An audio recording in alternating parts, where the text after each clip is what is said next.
From Mugello Circuit, welcome to Corse Clienti Racing News. The European Series has come to the third stage. In this issue, a special on the TV production, the North American Series in Laguna Seca in Montreal, and a GTE update. Let's go to see the challenge.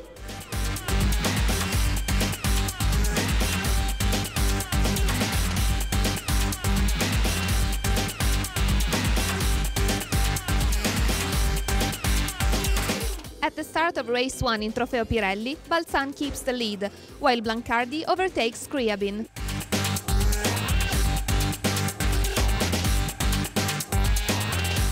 Some spin for Zoblin and Gobbo in the back lines. In the middle of the race, tight battle for second place between Blancardi and Grossman, until Blancardi has to let him over 5 minutes before the end. Balzan takes the win with style, and behind, close Grossman and Blancardi.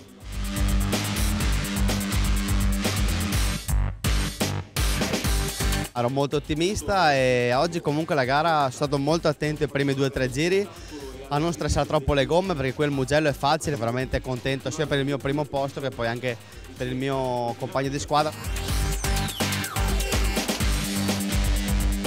I have really hard to fight, but at the end the last 5 minutes was a little bit harder for him than for me, I think.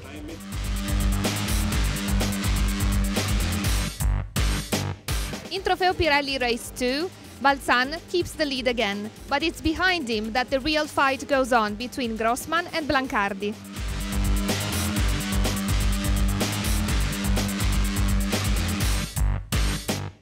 A thrilling series of laps that brings the Italian driver ahead of beyond Grossman. Great recovery for Stefano Gai, protagonist of an incredible series of overtakings.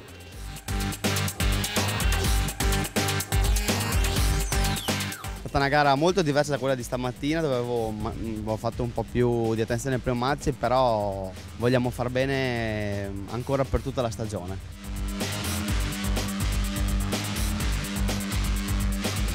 It was a nice race. Today was a little bit quicker, so it's okay like that.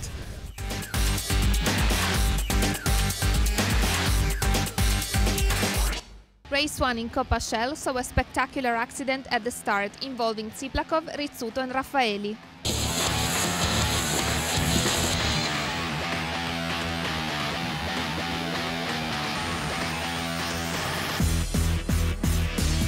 After the safety car, first place for Basov and second was Daniele Diamato, third Giacomo Stratta, overtaken in the beginning phase. Alexei Basov, a great win. Very good race, control situation. Sono contento, speravo in qualcosa di meglio, sia di recuperare Basov, però non ci sono riuscito.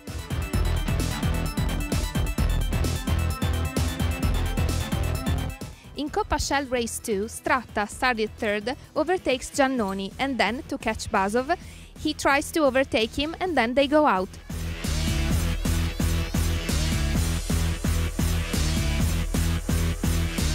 Basov will land 8th, and this takes Giannoni to the lead. Another accident involving Lebed and Del Prete, who finishes out, always in the first minutes, characterizes the race. Moisev, Skeltema and Zanuttini fight for the 8th place. Then the classification is Giannoni, Gedes and Vezzoni until the end. Ho detto meglio un terzo, è arrivato un primo, comunque il ritmo c'era, si sono sportellati troppo, bastato stare dietro e guardare. I tried very hard to catch Rafa. In the first half of the race I was very careful with the tires because I knew that they will be gone if I force too much.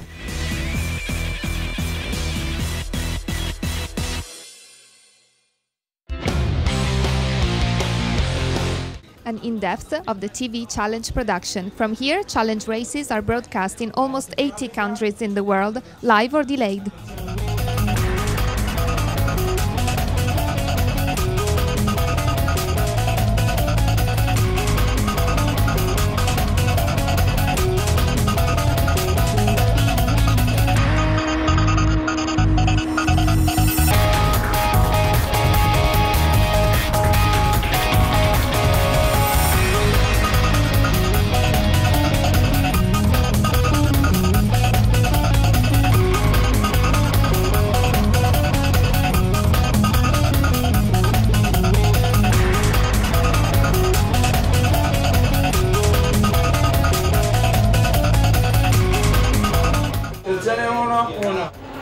this, the first Trofeo Pirelli race, and as expected.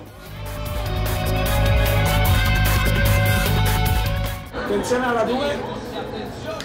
Scriabin, we can also see Flavio Pierleoni coming through there, but right at the front it is Bolzan that leads. Attenzione 4. And Guy taking a look at Alexander Scriabin. Is there a gap there? No, he has to... His line, he has not to defend because the gap is big enough. Segui, via grafica. Diamo la lotta a 11-8. Man mano che vi libero, scalate, si vede solo lui che rallenta. Provate a tornare un po' indietro.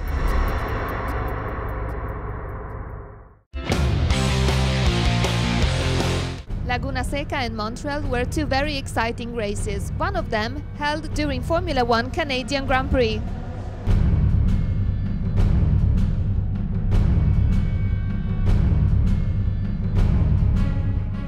In Laguna Seca, on the 20th of April, race 1 saw a brilliant win from Alex Popov in Trofeo Pirelli, followed by Triarsi and Cheung, whereas in Coppa Shell, Ryan Oki had the better of his brother Damon at the finish line, ahead of Erjavec after a thrilling race. Well, it was amazing. I drove amazing. It was like, you know, hard to be there. I won the race. I did the pole position, fastest lap. It was amazing to be there.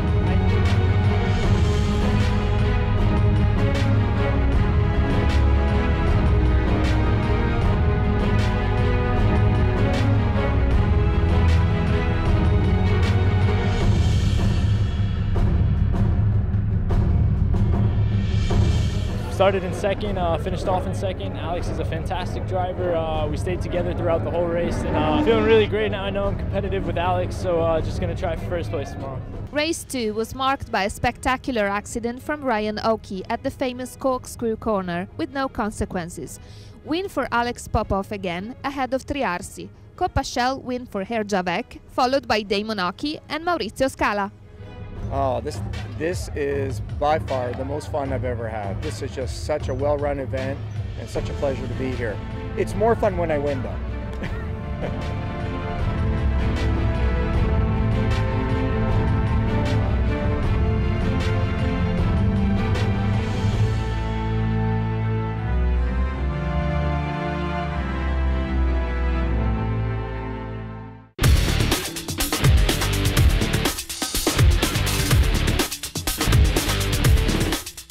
In Montreal, in the same weekend of the Formula One Canadian Grand Prix, the Challenge Race 1 winner was the current championship leader, Onofrio Triarsi, driving for Ferrari of Central Florida. On the second and third steps of the podium, we have Mike Zoe and Kevin Marshall.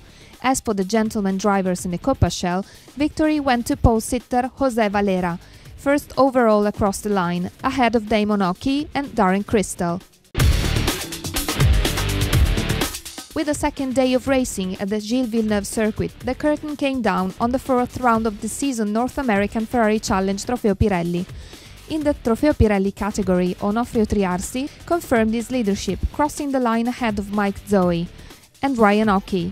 Of the gentleman drivers in the Coppa Shell, victory went to Damon Oki ahead of Darren Crystal and Brent Lawrence.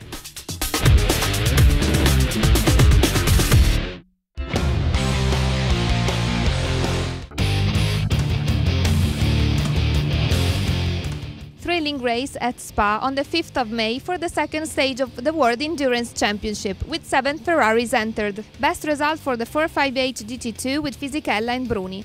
Thanks to the careful fuel strategy, Bruni managed to gain the second position, right behind the Porsche. Fourth ended Bertolini and Beretta.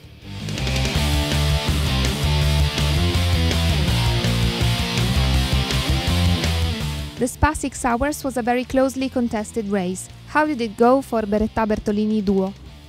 It was a difficult weekend for us because after the victory in Sebring, we expect a good weekend also in Spa. But we was not happy about the balance. Now it will be important to check what happened on the car and to do the maximum level of preparation for Le Mans.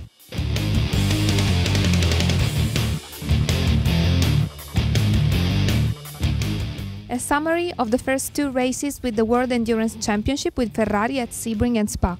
Sebring was very good. I mean, the race was tough, hard. We have a hard competition, but the Ferrari was very fast, and we win the race. And with Andrea and Marco and the Team AF, we all did a very good job, and the car was absolutely flying. So we have won, and that's a good start. I was trust myself and pushing every laps and every corners, but in the end it was a good second place. It was a very good emotional time.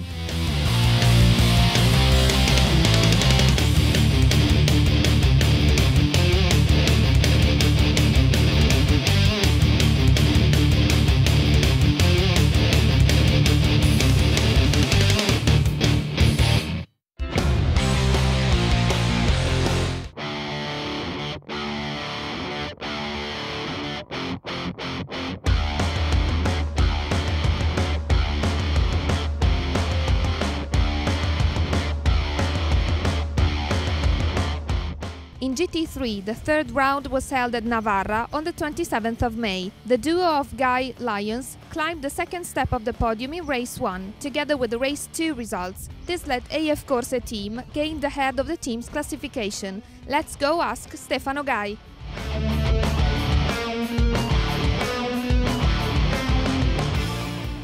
Stefano, il tuo primo anno nel GT, corri appunto nel FIA GT3 con la 458 GT3. Che cosa è diverso dal Challenge e come ti trovi?